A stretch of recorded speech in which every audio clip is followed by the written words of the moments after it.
यदि मेरी इच्छा होती तो संपूर्ण पांचाल को भस्म कर देता, परंतु मेरी आशाएं कुछ और हैं। इसलिए यदि जीवित रहना चाहते हो तो पांचाल लौट जाओ, अन्यथा कुरु राज्य के सीमा के भीतर तुम सबके प्राण हस्तिनापुर के सैनिकों के हाथों में होंगे।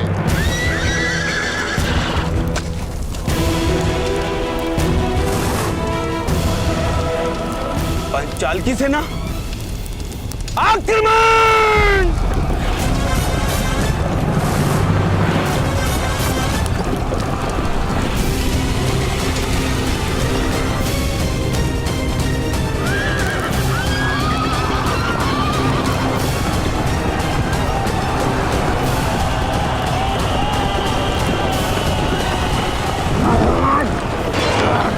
ध्यान रहे, कोई भी हस्तिनापुर की सीमा में प्रवेश न करने पाए। वो देखो, भूगत ग्राम की तरफ जा रहे हैं। पीछा करो!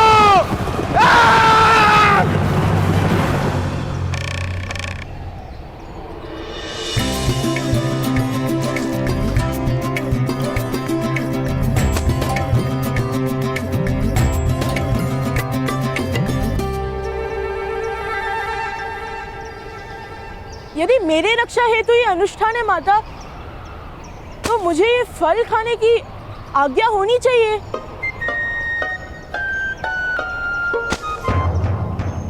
जेठ भ्राता, जब होम पूर्ण हो जाएगा तो प्रसाद भी मिल जाएगा। धैर्य रखिए।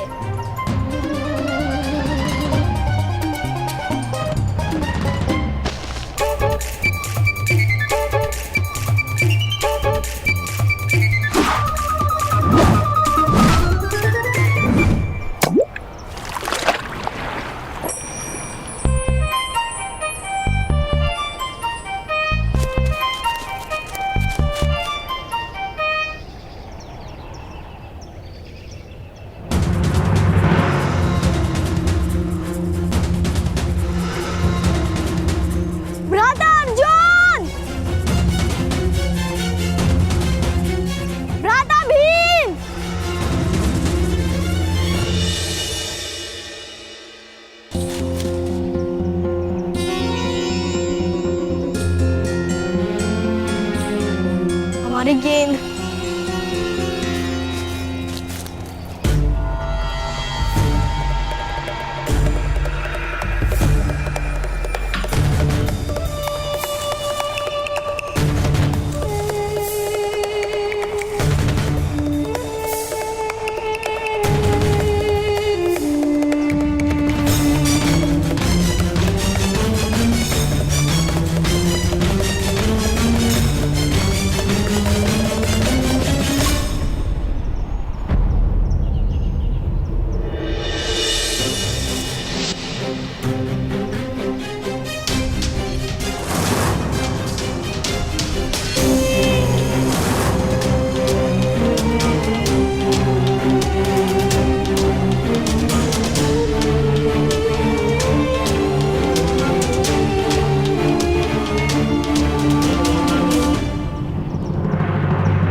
क्या हुआ सैनिक महोदय? पांचाल के सैनिक कहाँ गए? पांचाल के सैनिक भुगत ग्राम के अंदर घुसे हुए हैं, और यही नहीं, पांचाल के सैनिकों ने भुगत ग्राम की प्रजा को अपना बंदी बना लिया है। यदि हमने अंदर प्रवेश किया तो उनके प्राण संकट में आ सकते हैं। यदि आप नहीं ठहरे रहेंगे तो उनके प्राणों पर और अधिक संकट आ सकता है। चलिए। परंतु हमें अंदर जाने के आदेश नहीं है, और मैं आदेश की प्रतीक्षा नहीं कर सकता।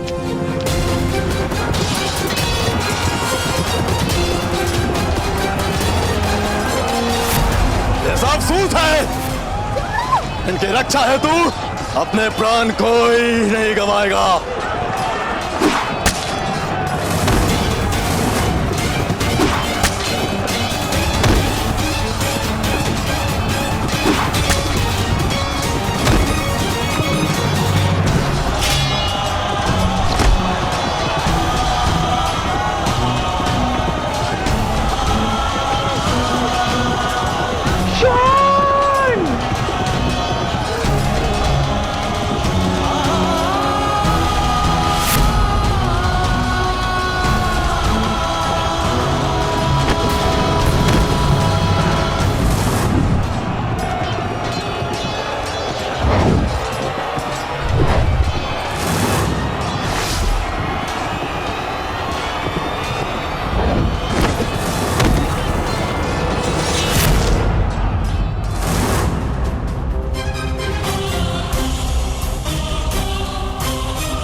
अब तुम्हारी रक्षा हेतु कौन आएगा?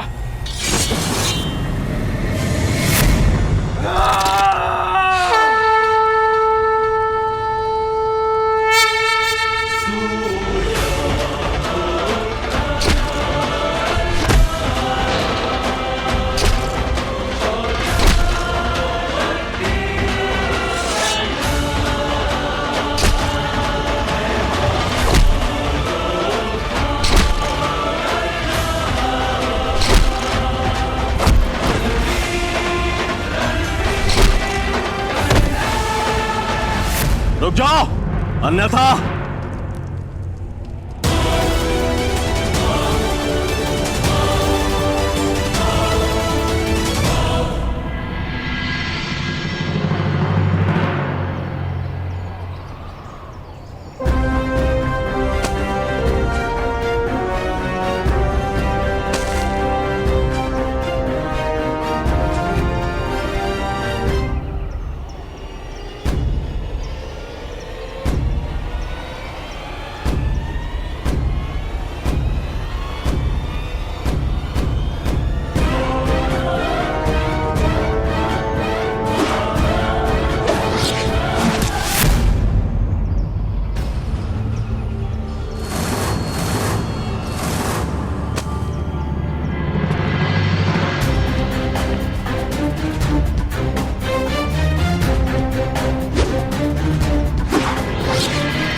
आप पद्मूदय महोदय, कौन है आप?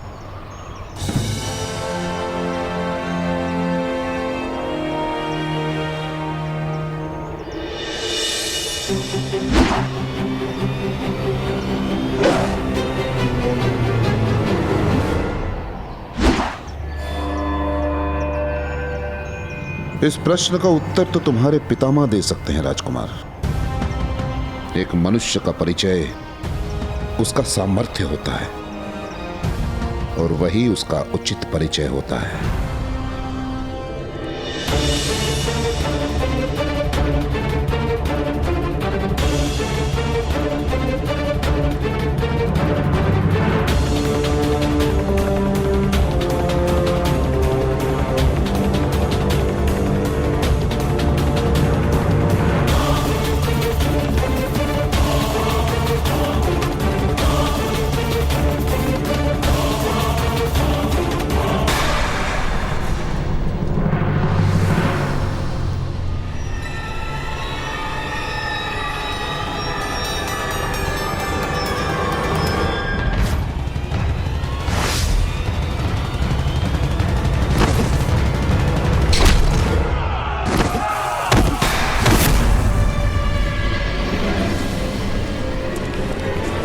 यदि कोई सामने आया तो इनकी मृत्यु निश्चित है।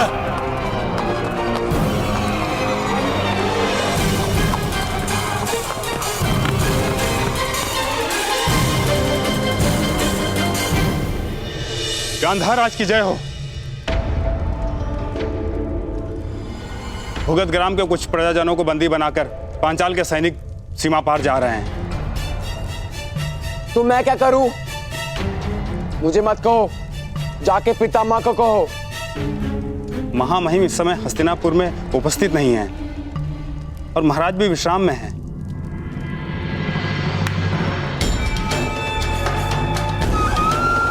क्या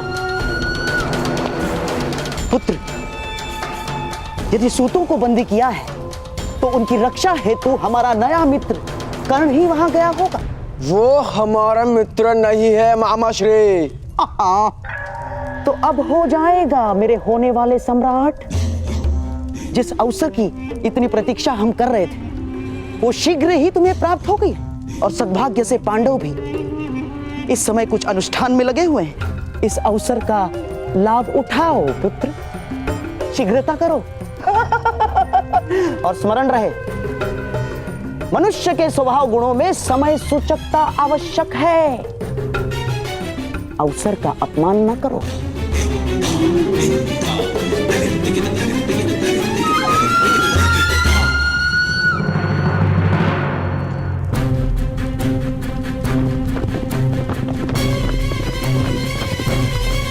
ठहरिए।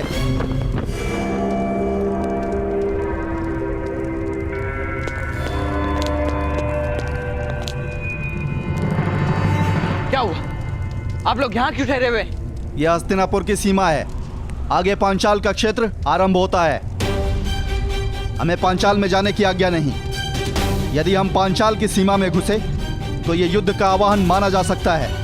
किंतु वो सैनिक मेरे परिवार और ग्रामजनों को उठाकर बंदी बनाकर ले गए। आपका कर्तव्य है उनकी रक्षा करना। बैल की रक्षा हेतु हाथी की बलि नहीं दी जाती। कुछ सूतों के लिए पूरा राष्ट्र युद्ध नहीं कर सकता।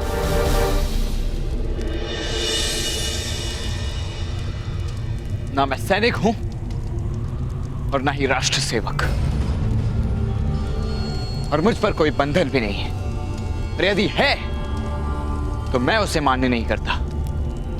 अगर उस पार गए तो अवश्य दंड मिलेगा, पकड़े गए तो पांचाल दंड देगा, और लौट कर आए तो हस्तिनापुर दंड देगा। तो अपने महाराज से कह दीजिए कि राजकुमार दुर्योधन भी दंड के भागी है, क्योंकि अपनी प्रजाजनों की रक्षा का समय हो तो मैं राजनीति का विचार नहीं कर सकता।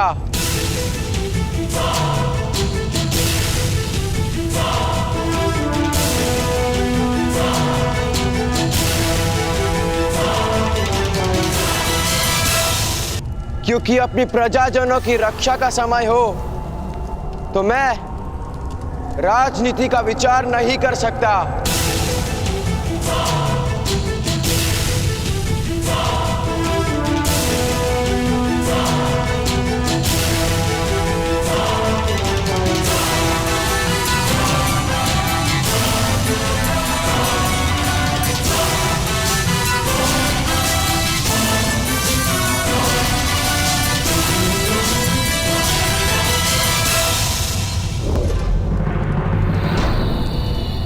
चलो मित्रगण,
मेरा श्वास, मेरा ध्यान, मेरी आंख, मेरा अभ्यास हो तुम दुर्योधन।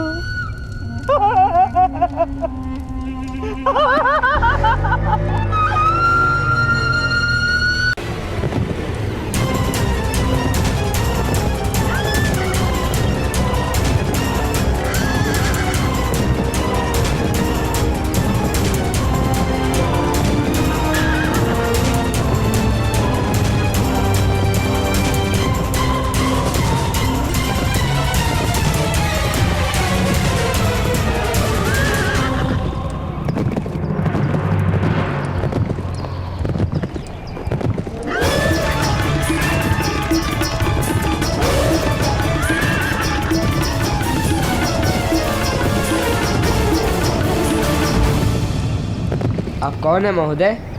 किस प्रकार संभव किया आपने? भारद्वाज पुत्र द्रोण के लिए कुछ भी असंभव नहीं।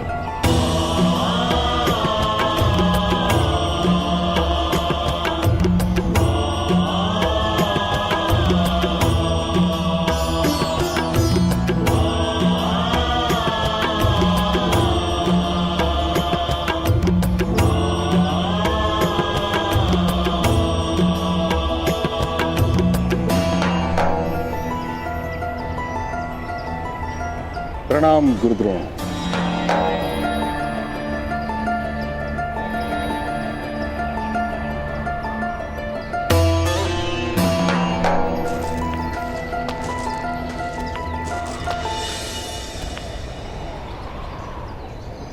हस्तिनापुर में आप पधारे, ये सद्भाग्य है हमारा। सद्भाग्य और दुर्भाग्य का निर्णय इतनी शीघ्रता से मत लीजिए मां महिम।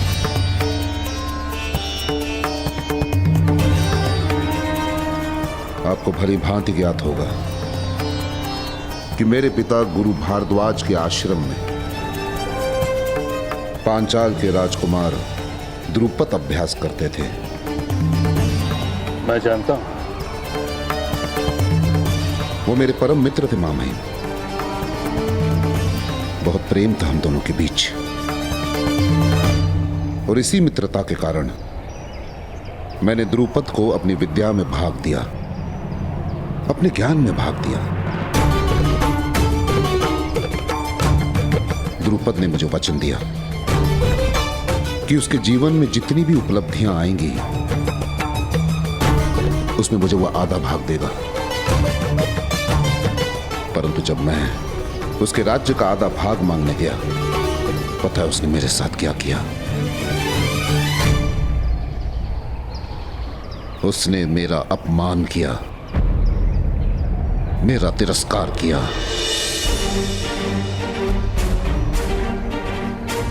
मेरे अधिकार पर स्वार्थ का आरोप लगाया।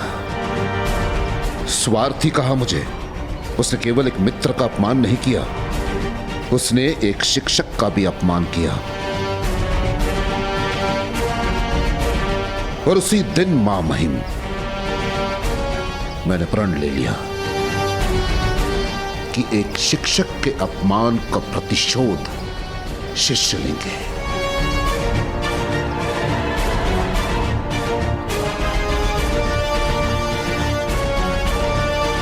और वही उचित प्रतिशोध होगा। मुझे बंदी बनाने के लिए द्रुपद ने सेना भेजी है, और इस समय वही सेना गुरु राज्य के सीमा का उल्लंघन कर चुके हैं। हो सकता है इससे भी अधिक सेना आए। मेरे कहने का अर्थ यह है कि यदि मुझे आपने शरण दी तो वो दुर्भाग्य होगा, और यदि आपने मेरे ज्ञान का लाभ उठाया, मेरी विद्या का लाभ उठाया, वो सद्भाग्य होगा। निर्णय आपको लेना है, वो भी उचित।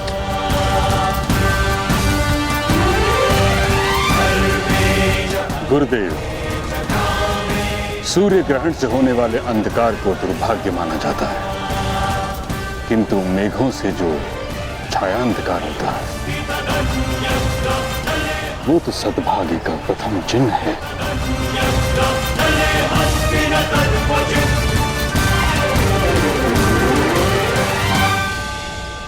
हस्तिनापुर में आपका स्वागत है।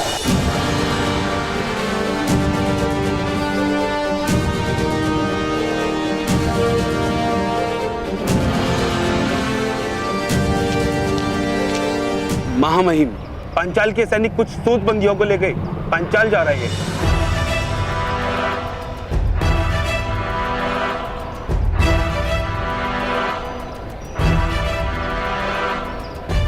आपके ऊपर आने वाली विपदाओं का भी स्वागत है।